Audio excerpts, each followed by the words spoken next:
que es el segundo tema a tratar, se refiere a inmunidad innata. Yo creo que muchos de nosotros ya tenemos mucha idea acerca de lo que es la respuesta inmune innata. Entonces, eso es lo que vamos a hacer el día de hoy, hablar acerca de todas estas células y moléculas del sistema inmunológico. No sé si alguien quiera por ahí aportarnos algo. Iremos escribiendo lo que vayan aportando.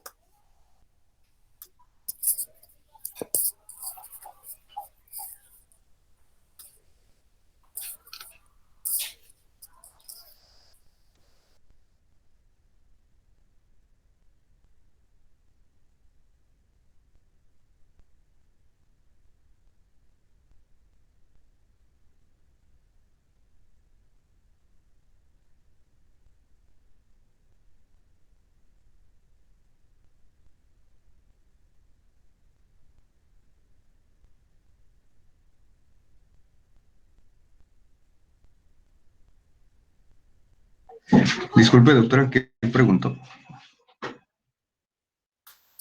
Eh, que vamos a empezar a hablar del sistema inmune innato y que si alguien quería aportar información acerca de...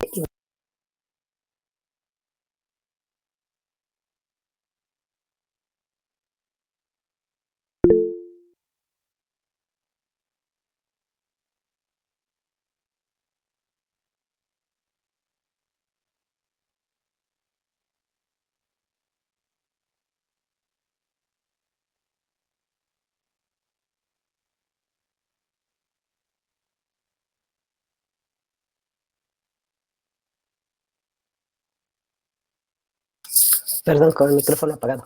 Gerardo, por favor, después Katia, luego Luis y al final Frida, por favor. Sí, doctora, bueno, puede ser que este tipo de inmunidad se denomina así porque pues, es congénita, nacemos con ella y como tal no necesita del aprendizaje que se obtiene tras entrar en contacto con un agente invasor. Entonces, también podría ser que solo reconoce un número limitado de moléculas, a diferencia del otro tipo de inmunidad. Y quizás que no tiene memoria.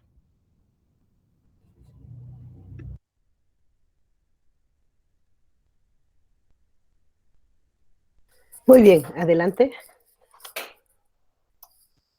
Sí, doctora, como lo menciona mi compañero, bueno, creo que lo mencionó también, de que es inespecífico. Y entre los componentes de esta barrera, perdón, de esta inmunidad innata, pues encontramos barreras, como es el caso de nuestra piel y nuestras mucosas. También, pues va a haber sustancias que van a contribuir a que puedan, destruirse los microorganismos, como es el caso de la lisozima que se encuentra en las lágrimas, también el pH de ciertos sitios, em, también pues las células que participan, ¿no? Como los macrófagos, los neutrófilos y los monocitos. Muy bien, adelante. Este, Sí, adelante. pues, por carrera, Luis, te escuchamos muy entrecortado.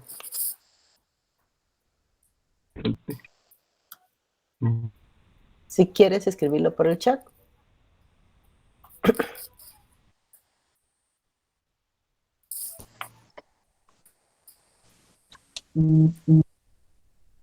Adelante, Frida, en lo que Luis... Sí, doctora, pues yo podría aportar que también está constituidas por varias células, como son los fagocitos, las células NK y las células dendríticas. Ujú, ok. ¿Alguien más? Fátima, sí, adelante, por favor. Sí, también lo que va a reconocer este tipo de inmunidad va a ser elementos que compartan entre sí varias clases de microorganismos. Pone como ejemplos elementos estructurales de las células microbianas, como pueden ser proteínas o los lípidos, o también también van a identificar lo que son como tal las células o los restos de los daños que produzcan estos agentes dañinos en el organismo. También ¿A eso va cómo a se le trabajar llama, Fátima? ¿Sabes? lo primero que son, no, son patrones moleculares asociados a daño en el caso de las células dañadas que hay en nuestro organismo después de la infección, y en el caso de los fragmentos de reconocimiento van a ser los patrones moleculares asociados a patógenos. También, como dije, van a trabajar de dos formas, en la inmunidad innata, en el caso de la detección o ataque viral, o para combatir agentes más que todo bacterianos. Ok, muy bien, Fátima.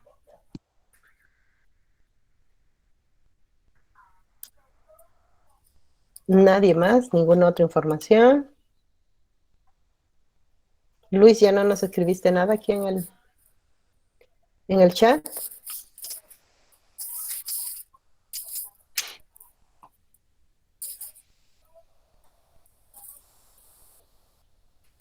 ¿Ninguna otra cosa más acerca de inmunidad innata?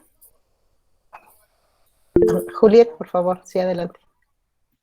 Pues puedo mencionar que además de ese componente celular que ya mencionaron mis compañeras, también incluye algunos elementos humorales como proteínas del complemento y citocinas o defensinas también. Citocinas y defensinas, ok. Voy a poner aquí lo que puso. Esto es lo que nos manda Luis al chat. Pudiéramos esto acomodarlo en los DAMs, ¿no? Los DAMs son importantes para eliminar células dañadas e iniciar reparación tisular, principalmente por los monocitos. Bueno, inmunidad innata también se le denomina natural, inmunidad innata o inmunidad natural, antiguamente mal llamada inespecífica. Ya no la llamamos inespecífica porque tiene, ya lo vamos a ver en el transcurso de este tema, especificidades. Por ejemplo, algunos receptores reconocen dentro de los PAMs a grupos de bacterias, como por ejemplo bacterias gram negativas, bacterias gram positivas, virus, hongos, y no necesariamente el mismo receptor hace todo, sino cada uno es específico para algo en especial. Esta inmunidad innata, eso quiere decir con la que nacemos, natural, pues es heredada, ¿no? Por nuestros padres, y por eso aquí nos mencionaron que era congénita, heredada, y que a diferencia de la inmunidad adaptativa, no necesita el contacto con el agente agresor, eso fue lo que yo entendí, como para adaptarse a una respuesta más importante. Dice que no tiene memoria, pero vamos a introducir dentro del concepto algo que se llama inmunidad entrenada y que tiene que ver con esta capacitación de la respuesta inmune innata para mejorar la respuesta. Tanto es así que hay cambios a nivel de DNA, ahorita vamos a ver de qué células en específico, para en los subsiguientes encuentros despertar respuestas inmunológicas de manera adecuada. Esta inmunidad innata está constituida por barreras. Algunos dicen que estas barreras son parte de lo que se llama inmunidad constitutiva, pero bueno, no importa. Es constitutiva o es innata, es parte de la respuesta inicial en contra de los microorganismos y o bien, como lo decía Pauline Massinger, para evitar el daño, ¿no? La teoría del daño. Dentro de las células, pues hay muchísimas, casi todas las células de nuestro organismo participan, incluso algunas clases de linfocitos T, como son los linfocitos T gamma delta, linfocitos B, como son los que se denominan linfocitos B1. Estos linfocitos B1 son parte de los linfocitos que producen lo que se llaman anticuerpos naturales. Y casi todas las células del organismo participan, ¿no? Exceptuando el linfocito T alfa beta y exceptuando el linfocito B2, todos los demás participan aquí dentro de la respuesta inmunológica. Y esta inmunidad innata reconoce DAMs o estas patrones moleculares asociados a daño y los patrones moleculares asociados a patógeno, y ya habíamos mencionado alguna vez, me parece, espero que sí, a los MAMS. Patrones moleculares asociados a microorganismos o a microbios, ¿no? Parte de su función va a ser eliminar células dañadas e iniciar reparación tisular, pero no es lo único que realiza. No sé si alguien más quiere agregar algo más o con esto es suficiente. Hemos terminado todo el conocimiento de inmunidad innata.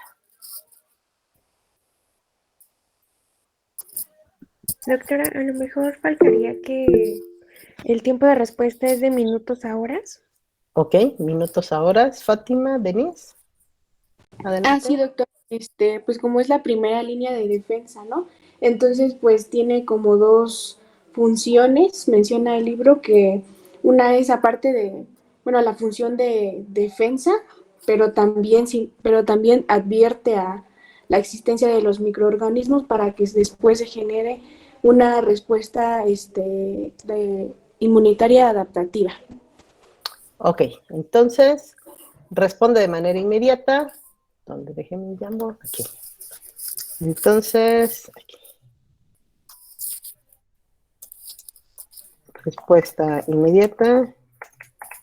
Minutos a horas, vamos a ponerle así. Y dirige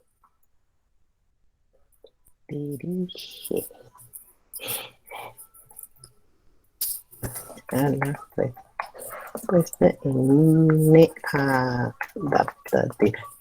Si no se monta de manera adecuada este tipo de inmunidad, no vamos a poder tener una respuesta inmune adaptativa adecuada. Ya lo vamos a ver, que esto necesita de ciertas moléculas para que esto se lleve a cabo de manera como debo ser. Si es un microorganismo intracelular y yo secreto cierto tipo de citocinas que lo que hacen es que la respuesta humoral a través de inmunoglobulina E sea la predominante, no voy a poder responder en contra de este tipo de microorganismo. Muy bien. Por ahí voy a ver si alguien se quedó. Dulce María, adelante. Sí, doctora. Otra cosa podría ser que es como que la principal que está en inflamación, o que va a responder a esta en A la ver, perdón, a inflamación. ver, ¿cómo? Ok. Bueno, Ajá. cabría Y destacar que la respuesta inmune innata para defendernos, o la respuesta final de la respuesta inmune innata, va en dos sentidos. O inflama, o da este proceso de inflamación, o nos da la inmunidad antiviral. Ajá, y entonces con estos dos tipos de respuesta combate a todo lo que ustedes quieran, ¿eh? Virus y todo lo demás que no sean virus, bacterias, hongos, micobacterias, parásitos, todo lo demás. Sí, te interrumpí. Adelante, por favor. pues no solamente iba a agregar eso que de la inflamación y que pues también responde a la fagocitosis. Ok. Ok, entonces la inflamación va a traer a los fagocitos, ¿no? ¿O no? Sí, doctora. No me están siguiendo la onda nada más, ¿no? ¿Usted sí? Muy bien. Entonces vamos a empezar a ver la presentación. Yo espero que hayan tenido oportunidad de haberla visto. Déjenme abrirla y cambiarme de pantalla.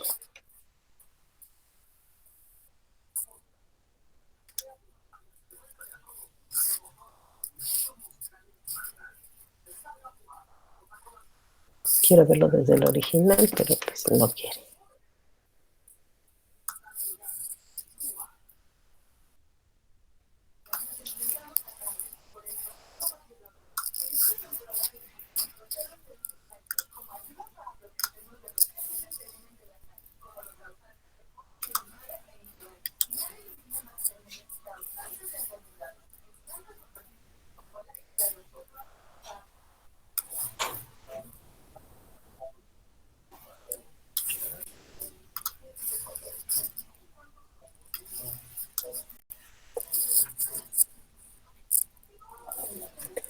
Muy bien, entonces la inmunidad innata es un mecanismo que participa en la defensa temprana en contra de las infecciones, pero estos mecanismos dice que participan durante toda la respuesta inmunológica. Estos mecanismos son tanto cuando se ve al antígeno, como durante el proceso de eliminación del antígeno, como finalmente, como mencionaron, en el proceso de reparación del antígeno. Esto es muy importante que ya lo entiendan, que la inmunidad innata también participa o es de las más importantes para la reparación y la formación de cicatrización, ¿no? O sea, reparar todo lo que fue dañado durante el proceso de la respuesta inmunológica. Voy a ver un poquito más esto. Se pueda ver mejor.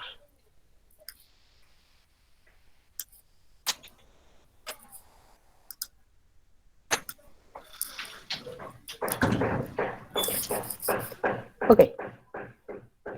¿Qué preguntas vamos a responder al abordar este tema?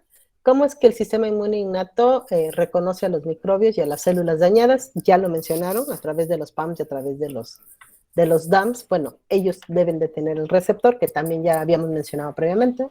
¿Cómo actúan los diferentes componentes de la inmunidad innata para combatir a los diferentes tipos de microbios? Acuérdense que ya vimos de los microorganismos que los podemos clasificar en 4 familias importantes, y ahí caben todos los microorganismos patógenos. ¿Y cómo estimulan las reacciones inmunitarias innatas las respuestas inmunitarias adaptativas? Entonces, la inmunidad innata la podemos definir como esta respuesta inicial que previene, controla o elimina la infección en el hospedero para la mayoría de los microorganismos. Y todos estos diferentes microorganismos trabajan en los diferentes estados de infección, o sea, desde antes de ver el antígeno, al reconocer el antígeno de manera inmediata, bueno, el microorganismo de manera inmediata, en el proceso de eliminación del microorganismo y sobre todo pues en el proceso de reparación, ¿no? Sus mecanismos reconocen los productos de daño en las células del hospedero y sirven para eliminarlas e iniciar el proceso de reparación tisular.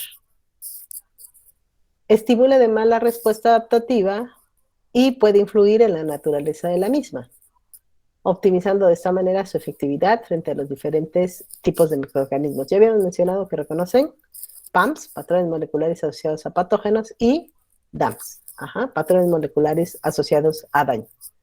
Y sus 2 principales tipos de respuesta de protección frente a los microorganismos son inflamación y defensa antiviral. ¿Sale? Esto deben de desde ya incluirlo dentro de su conocimiento, porque así es como responde el sistema inmune innato. Muy bien. El sistema inmune innato, de sus principales citocinas que se secretan, tenemos a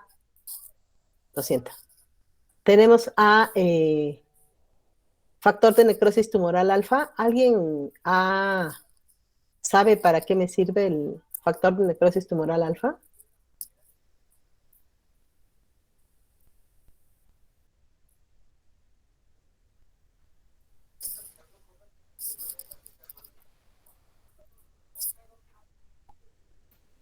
¿Para qué sirve esa citocina? ¿Alguna vez han oído hablar de ella?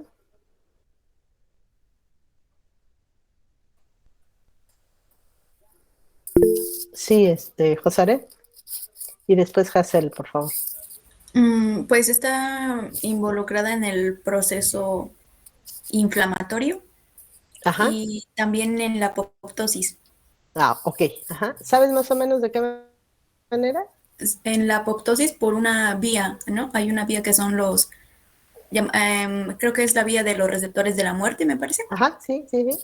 Y, bueno, porque está también la vía de las caspasas, y esa es una de las que está involucrada en la apoptosis. A través del receptor puede activar vía de caspasas.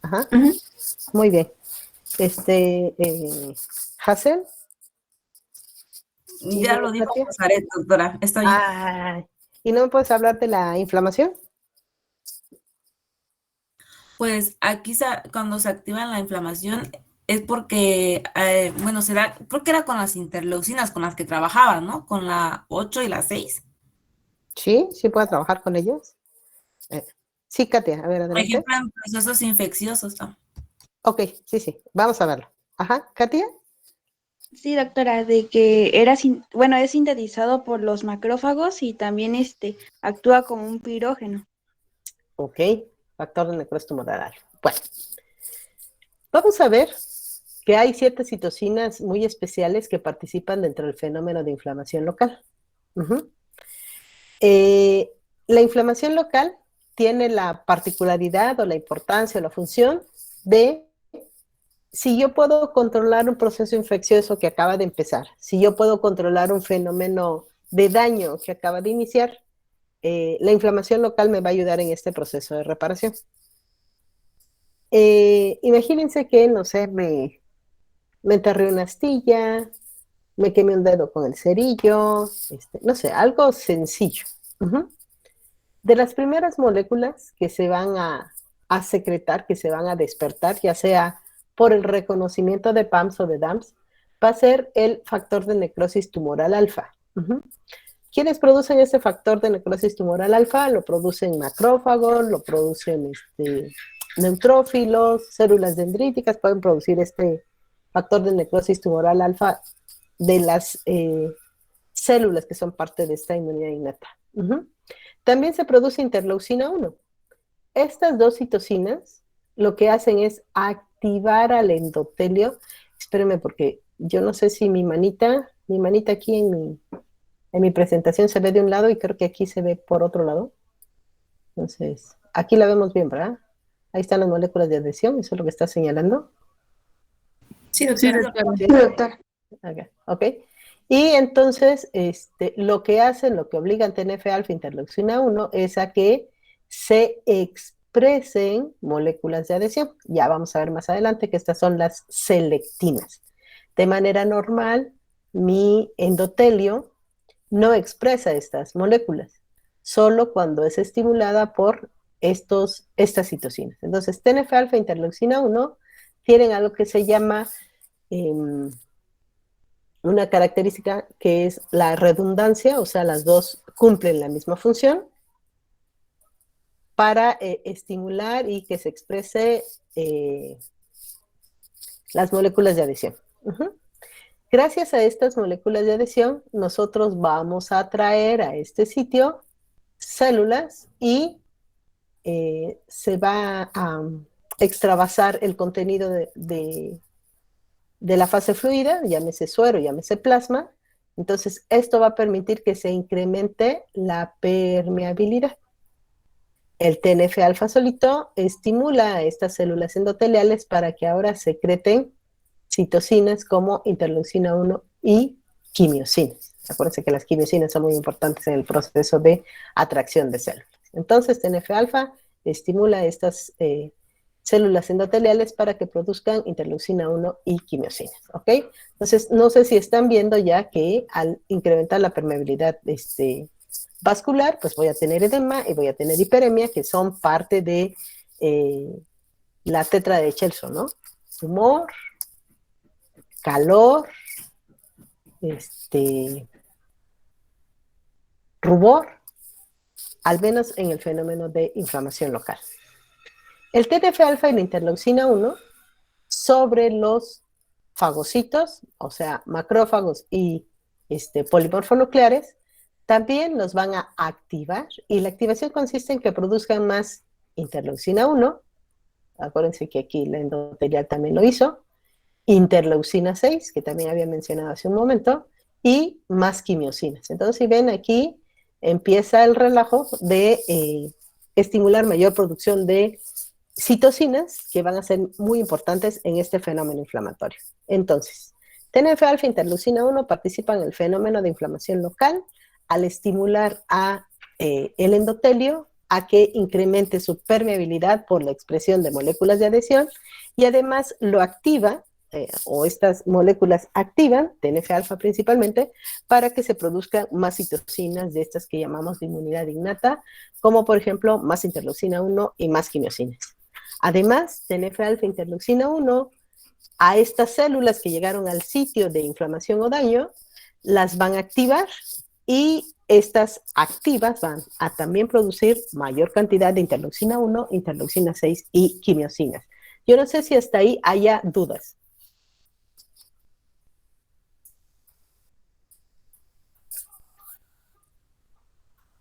No, doctora.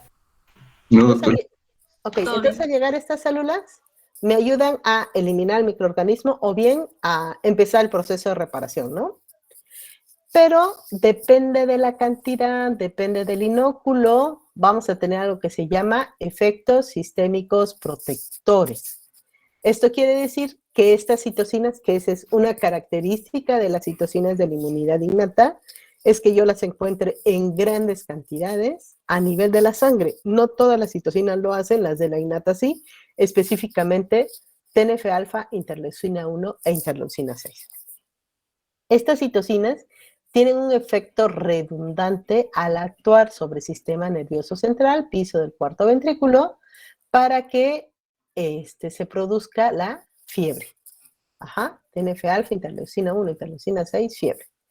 Específicamente interleucina 1 e interleucina 6 sobre las células hepáticas me va a ayudar a producir las proteínas de fase aguda. ¿Alguien recuerda cuáles son esas proteínas de fase aguda?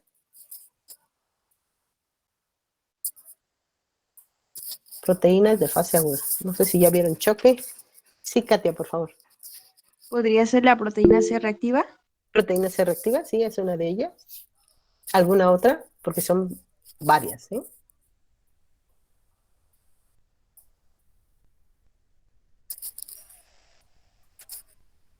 La proteína alfa. Amiloide sérica. Proteína amiloide sérica. Sí, Hazel, está bien. Adelante.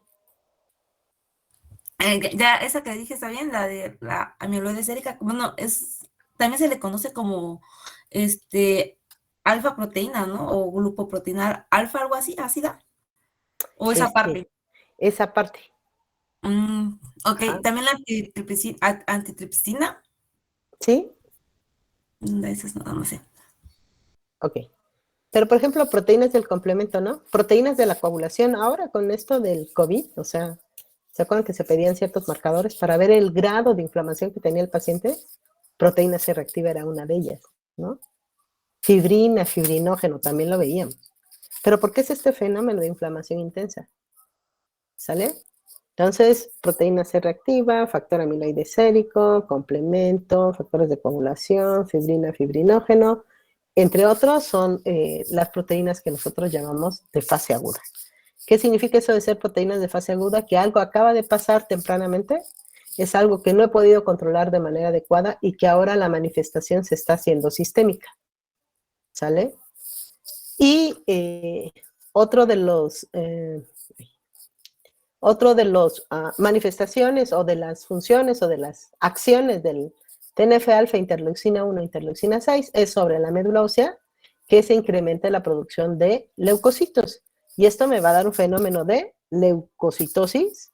Y si no son suficientes principalmente con neutrofilia, si no son suficientes los maduros, pues entonces vamos a mandar lo que se llaman bandas, que son estas formas inmaduras, ¿no? De los neutrófilos. Platíquenme. Ustedes ya están empezando a ver fisiopatológicamente algunas enfermedades. ¿Recuerdan cuáles son las manifestaciones de las enfermedades o cuáles son los signos o los síntomas que preguntamos en una enfermedad o que comparten las enfermedades? Por ejemplo, en una gripa, ¿qué cosa tiene el paciente? Astenia. Ok, astenia. Si ustedes échenle. Fiebre, a veces. ¿Perdón? Cefalea, fiebre. Cefalea, fiebre, ajá. Entonces,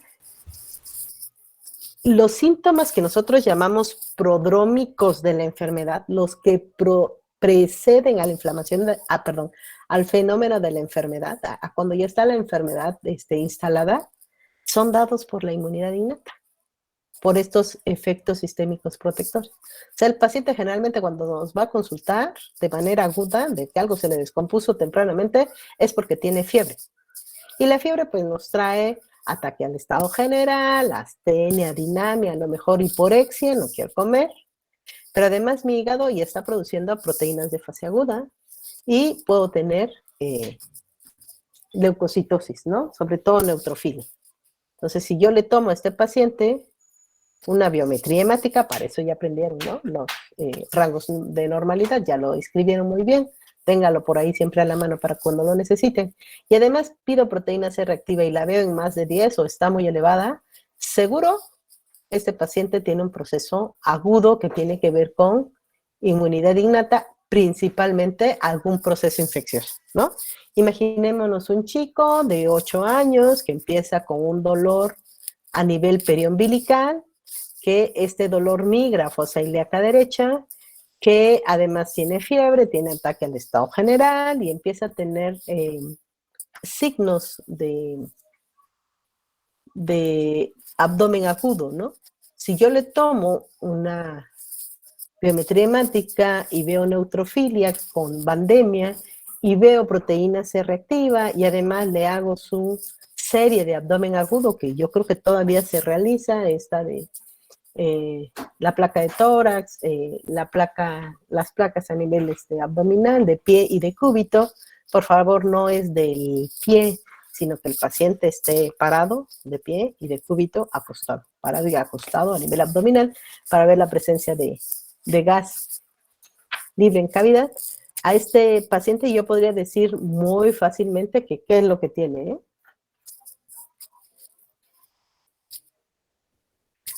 Apendicitis. Apendicitis, ¿no? Ya lo más probable, ¿sí, Hazel?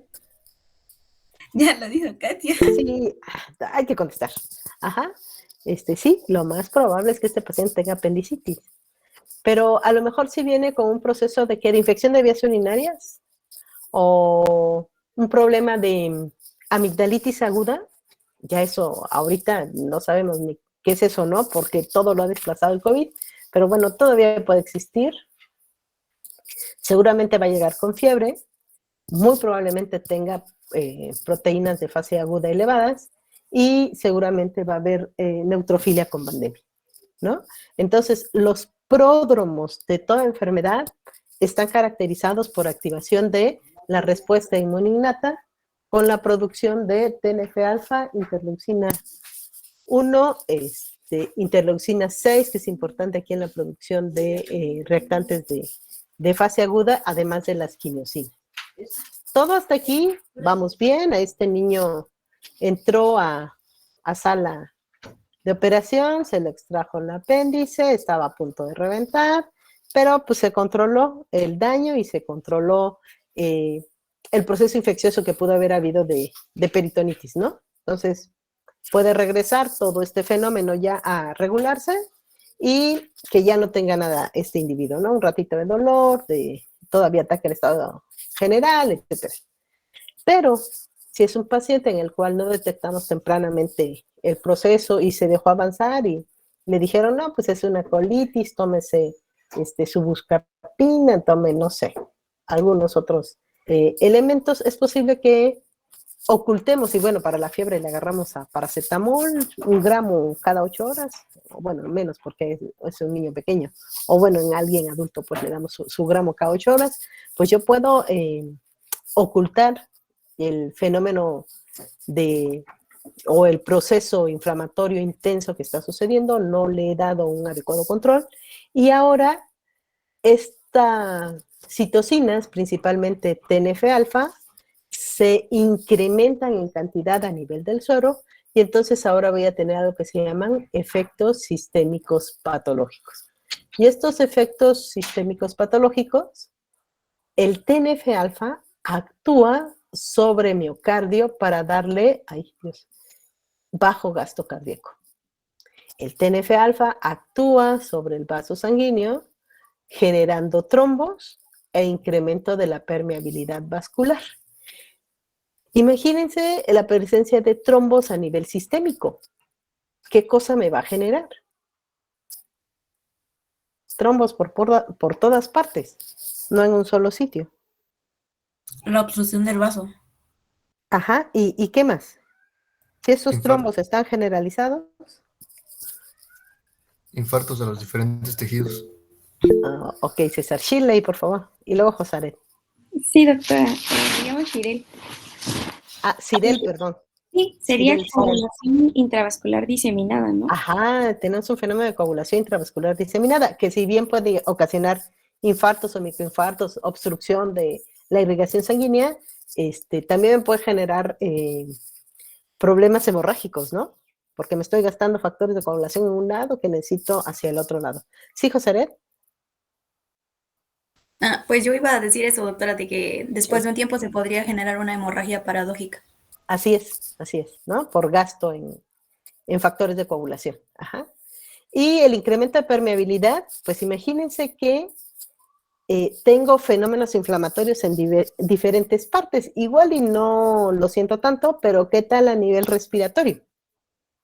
¿Qué tal que el fenómeno inflamatorio se pase al alveolo? ¿Qué creen que le va a pasar a ese individuo? O sea, hacia el alveolo lo voy a empezar a llenar de suero o de plasma. ¿Neumonía? Sí. ¿Y fisiopatológicamente qué le va a pasar a este paciente? ¿El alveolo tiene líquido? Va a tener, líquido, exactamente. César. Sí, como va a haber un aumento de las secreciones en el alveolo, pues va a colapsar y va a disminuir la hematosis, ¿no? Por lo tanto, va a disminuir su nivel de oxígeno. Ok. Esto es lo que se presenta en el paciente como síndrome de insuficiencia respiratoria del adulto o aguda.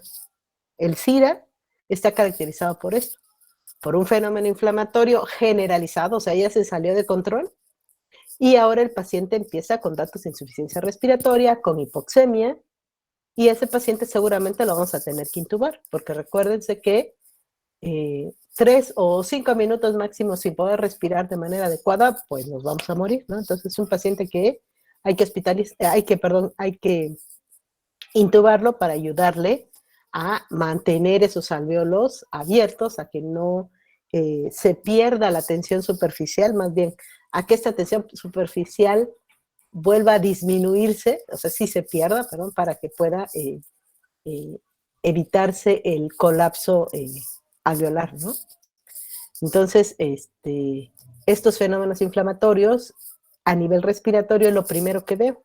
Entonces, en un paciente críticamente enfermo, o sea, es un paciente que generalmente está intubado, porque es el primer sistema que nos falla o en donde nos damos cuenta que las cosas no van bien. Entonces, no necesariamente el problema es solo neumonía o que cursa con una neumonía. Es posible que el proceso infeccioso venga a nivel abdominal y se generó toda una cascada de secreción de citocinas que me van a llevar a los efectos sistémicos patológicos con bajo gasto cardíaco, incremento de la permeabilidad, o sea, se disminuye, las resistencias vasculares periféricas. Y resistencias vasculares periféricas por gasto cardíaco es igual a ¿qué? ¿Qué ecuación me determina? ¿Sí, César? Ok, bueno, el aumento en las resistencias periféricas va a dar como resultado el edema, ¿no? La disminución, ¿no? La disminución. Pero ¿te acuerdas? Gasto cardíaco es igual a, presión arterial es igual a gasto cardíaco por resistencias vasculares periféricas. Si ambos están disminuidos, Shirley, no, Cirel. Sí. Directamente con la presión arterial. ¿Y entonces qué va a pasar? También En entonces este paciente va a estar en choque, ¿no? Porque ni gasto cardíaco ni resistencias vasculares periféricas. Las resistencias están abatidas y el gasto cardíaco está disminuido. Entonces voy a tener una hipotensión tan importante que puede manifestarse con choque. Entonces, tengo hipotensión, choque, tengo coagulación intravascular diseminada y para rematar, el TNF-alfa sobre el músculo liso hace que exista resistencia a la insulina. Entonces son pacientes intubados, son pacientes que están con diferentes vías periféricas, incluso centrales, son pacientes que le estoy administrando aminas, vasopresoras, porque ellos solitos no pueden mantener su presión arterial media, y además son pacientes que tienen hiperglucemia por esta resistencia a la insulina. En este tipo de pacientes, por estudios grandes que se han visto, se les permite tener una hiperglucemia que se llama protectora entre 120 a 180. O sea, si está en ese nivel, no nos asustamos, solitos por sus sistemas de homeostasis van a llegar a la normalidad. Si se pasan de 180, sí hay que ayudarlos. Si se bajan mucho más allá de 100, pues sí hay que también aportarles glucosa. Pero hay que tratar de no forzarlos a estar en la normalidad porque son parte de los sistemas regulatorios y contrarregulatorios que después van a existir. Ajá. Entonces, esos pacientes con efectos sistémicos patológicos son pacientes que generalmente están en terapia intensiva porque si no van a fallecer muy tempranamente si no reciben soporte médico. Bajo gasto cardíaco, ojo, todo esto fisiopatológicamente lo hace el TNF-alfa. ¿Ok? Entonces, TNF-alfa es una de las citocinas más importantes de la respuesta inmune innata que tiene efectos a nivel de la inflamación local con activación de del endotelio para permitir incremento de la permeabilidad, para permitir esa inflamación local, reclutamiento celular, sobre todo de fagocitos, llámese macrófagos o polimorfonucleares.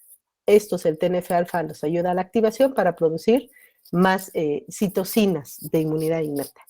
Participa al volverse sistémico o endocrino como parte de los efectos sistémicos protectores, provocándome fiebre, provocando que la médula ósea produzca más leucocitos, ¿no? Aumenta la producción de leucocitos.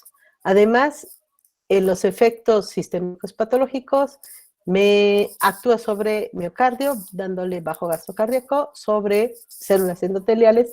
Ojo, aquí ya estamos hablando de efectos sistémicos, o sea, son endócrinos, son en alta cantidad. Trombos, incremento de la permeabilidad a nivel de los vasos, bajando resistencias vasculares a nivel generalizado. Y sobre el músculo liso, generando resistencia a la insulina. Entonces, TNF-alfa es uno de los blancos más importantes que se han intentado buscar para el choque séptico, pues finalmente aquí está. Pero el choque séptico es muy dinámico y todavía no sabemos cómo regularlo. O sea, lo más fácil diría, ay, voy a bloquear el TNF-alfa, pues resulta que no, o sea, no hay una diferencia en la mortalidad a largo plazo en estos pacientes con el uso de anticuerpos anti-TNF-alfa o anti el receptor. Sirven para otra cosa, pero no en el choque séptico. El choque séptico es muy dinámico. No sé si aquí haya dudas o preguntas. Esto es parte de la inmunidad innata. La inmunidad innata me puede matar, ¿eh? O sea, bueno, la inmunidad innata no. Finalmente soy yo que no sé regular ese sistema inmune innato, en este caso estas citocinas, y estas citocinas me pueden llevar a la muerte. 60% de los pacientes, o bueno, 50% del paciente hospitalizado en terapia intensiva que viene de un proceso de sepsis, fallece, a pesar de todo el aporte. En las mejores terapias intensivas a nivel mundial, o sea, las del primer mundo, las que tienen todo lo que ustedes gusten y manden, puede bajar a un 30%, pero siempre hay mortalidad. No sé si aquí haya dudas o preguntas.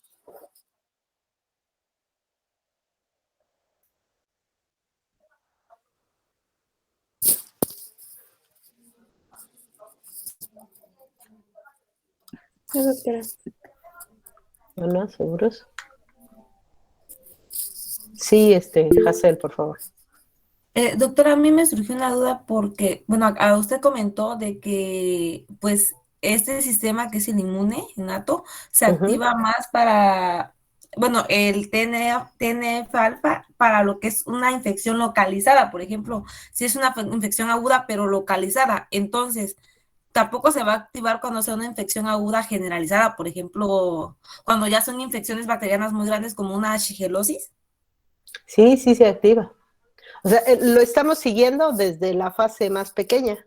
Pero es posible que tú tengas, acuérdate que por ejemplo una shigellosis no empiezas así, ¡boom!, con muchas cientos miles de bacterias, sino empiezas con un inóculo que inicia el proceso, ¿no? Un 1 por 10 a la 5. ¿Sale? La molla esa que se llama. Ajá. No inicias con todas, sino con unas cuantas. Y esas empiezan el proceso de replicación bacteriana. Y entonces esto se va haciendo más grande.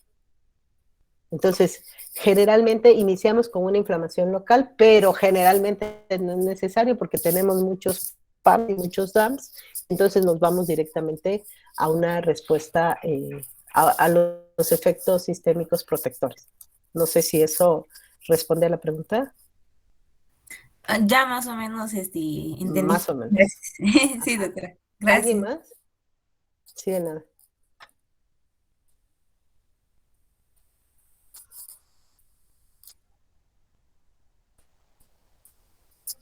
¿Alguien más? ¿Alguna otra duda? ¿Alguna otra pregunta?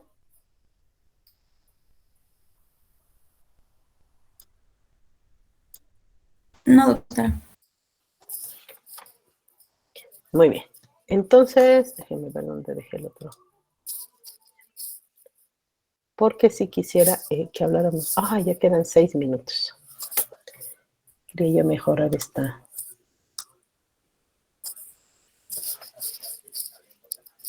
Van a ver unos dibujos muy chuecos, pero les voy a mostrar esto.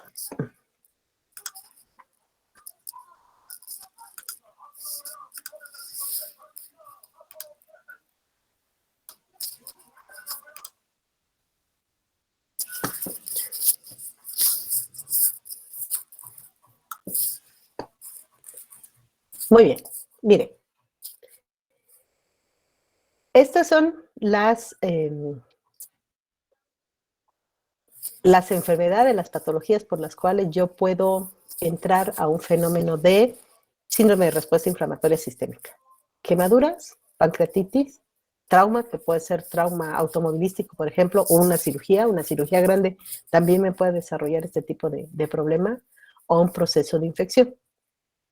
Si yo pongo en una, ahí es donde, disculpen ustedes las líneas, si yo pongo aquí en esta gráfica, en donde en la horizontal yo pongo el tiempo, y en la vertical yo pongo concentración de citocinas, vamos a poner las citocinas proinflamatorias, interleucina 1, TNF-alfa, interleucina 6, después hablaremos de que hay 12, 18, quimiosinas, etcétera.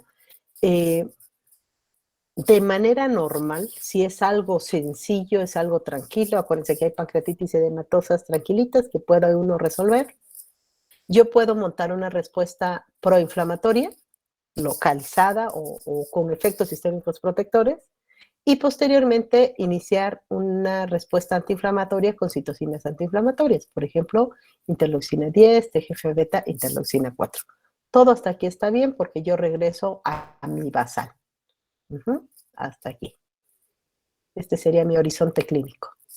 Pero si mi inóculo es muy grande, mi tipo de respuesta no controla esto primero, yo puedo generar un síndrome de respuesta inflamatoria sistémica en donde voy incrementando la cantidad de citocinas proinflamatorias.